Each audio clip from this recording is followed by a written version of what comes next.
De hecho, y no quiero dejar pasar una cosa, Nelly León lo dijo cuando vino el Papa, ella trabaja en las cárceles, acá se encarcela la pobreza. Toma. Y lo dijo con todas sus letras. Sí. Y creo que parece que algo de eso hay, como bien lo mencionaba Ignacia. Pero decía que había una polarización a tal nivel que de verdad ya estamos entrando en una situación, para mi gusto, muy, muy grave. Ana Piquer, directora de Amnistía Internacional, a partir de haber entregado el informe de Amnistía, que además confirmó ¿cómo se llama? Los observadores de derechos humanos internacional, recibió amenazas de muerte, concretamente amenazas de muerte bastante complejas. Vemos el titular y seguimos conversando de este tema. Directora de Amnistía Internacional Chile denuncia que fue amenazada de muerte. Este lunes, ante la Comisión Revisora por la acusación constitucional contra el presidente Sebastián Piñera, la directora ejecutiva de Amnistía Internacional Chile, Ana Piquer, denunció haber recibido una amenaza de muerte. Esto luego de que el organismo presentara un informe donde acusan graves violaciones a los derechos humanos durante la crisis en Chile. Tenemos el momento preciso en que ella lo cuenta, lo vemos a continuación. Mira. Yo recibí a mi correo electrónico un correo con contenido amenazante.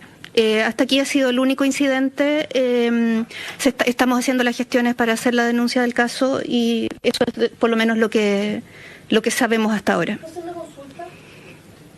Esto lo aprendí otro día en la declaración de la PDI. ¿Es un correo electrónico con amenazas de muerte directamente hacia tu persona o son insultos o qué tipo de...? Te pregunto porque me hicieron esa diferencia también cuando fui a hacer las denuncias. No dice te vamos a ir a matar en esos términos, pero sí dice que si sigo haciendo lo que estoy haciendo puedo terminar en un ataúd. Fue después del informe. Bueno, a ver, aquí yo creo que la gravedad del asunto es primero desconocer concretamente la relevancia que tiene el informe de Amnistía Internacional respecto a la violación de derechos humanos. Claro. Y además tener un sesgo, ¿cómo se podría decir? Más bien, no sé si es antojadizo la palabra, pero en definitiva, tomamos respeto a Amnistía Internacional y Amnistía Chile cuando hace un informe sobre lo que ocurre en Venezuela y ahí lo tomamos como elemento como real. Claro, de discusión y como algo real, pero cuando se cuestiona lo que está pasando acá, no lo consideramos. Eso por un lado creo que es importante dejarlo entrever, porque ahí hay algo raro también de contexto, exactamente. Y por otro lado, efectivamente, y aquí yo fíjate que creo que esta noticia, que para mi gusto es bien grave, tiene vinculación con la noticia anterior. Porque de alguna manera hay gente que parece ser que cuando en realidad las cosas no funcionan como a ti te parece que tienen que funcionar, crees que la solución es simplemente aniquilar a aquel que piensa distinto o a aquel que no hace lo que a ti te gusta. Y esto, fíjate que a mí me llama mucho la atención y aquí quiero también lanzarlo a que lo conversemos.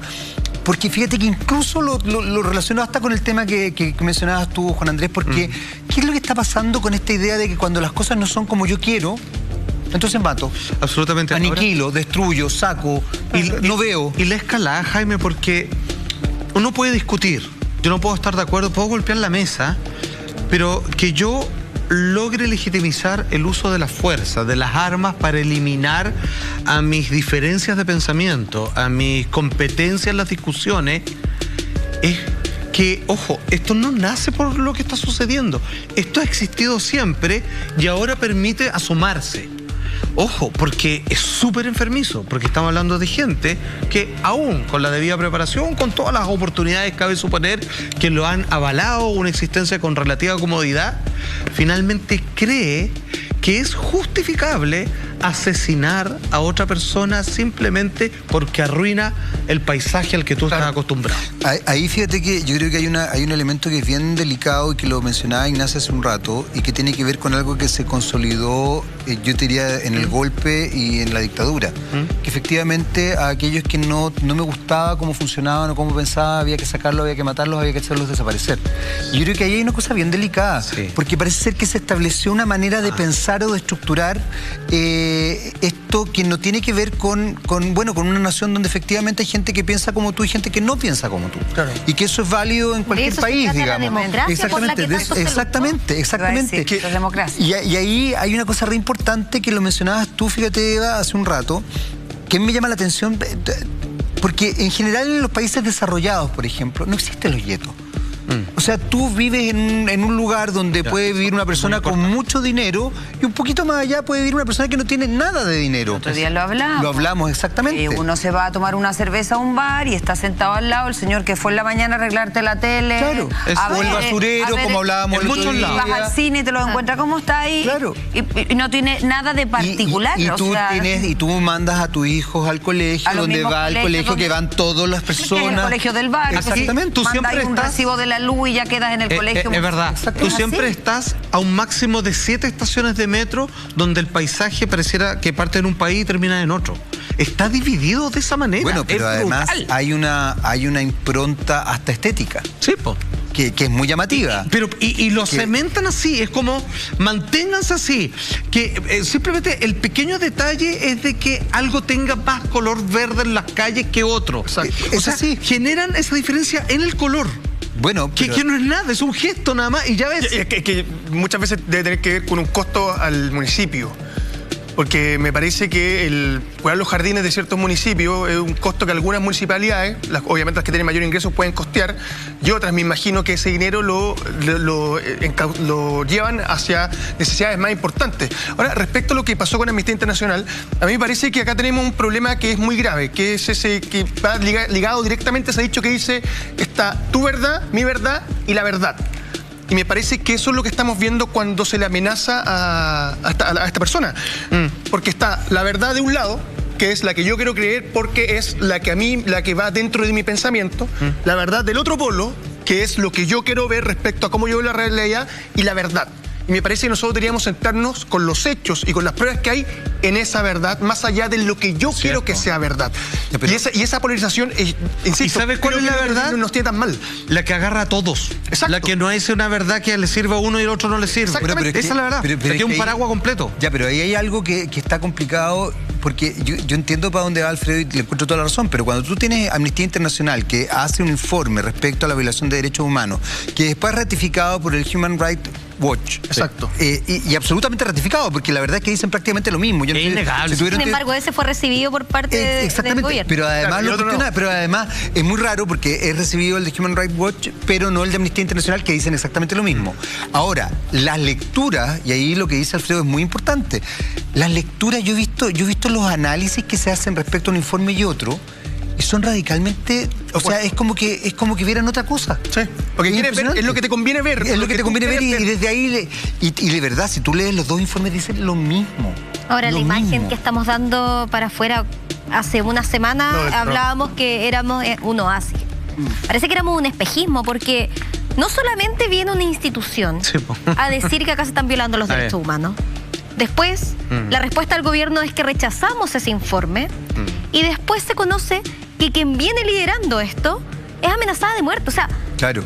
¿Qué imagen estamos dando para qué oasis de Latinoamérica éramos nosotros? ¿Qué jaguares de América? Buen punto, un espejismo, no es que yo creo que ahí, fíjate, Ignacia, hay un elemento re importante. A mí me tocó ver en la mañana hoy día a la ex senadora Soledad Alvear y me llamó mucho la atención porque ella justamente hablaba y decía que temía que a partir del estallido social se volviera la pobreza. O se restituyera, claro, la pobreza en Chile. Y la verdad es que tú ahí te das cuenta a raíz de lo que dice Ignacia, que yo creo que es muy importante esta idea del oasis. A ver, maquillamos un país, lo maquillamos, porque si tú estás diciendo que un país sobreendeudado, que construye su realidad a punta de créditos con intereses altísimos, con ancianos que están atentando contra su vida porque no tienen cómo vivir, con jóvenes que sienten que no tienen futuro, con una salud mental deplorable, con el mundo rural de verdad en situaciones muy angustiantes, es como que no estás viendo esto. No estás viendo lo que está pasando hoy día. No estás viendo este estallido social que tiene una razón de ser. Y esto va más allá de la violencia, la no violencia. Eso puede ser otra área de discusión. Pero de verdad es como... Entonces, ¿sabéis qué? No entendiste nada de todo esto. Yo entendí lo así distinto. Porque uno así se encuentra en la mitad de un desierto. O sea, no hay nada alrededor y al medio está este espacio que tiene verde, que tiene agua, maravilloso, claro. Claro, pero ese espacio para algunos.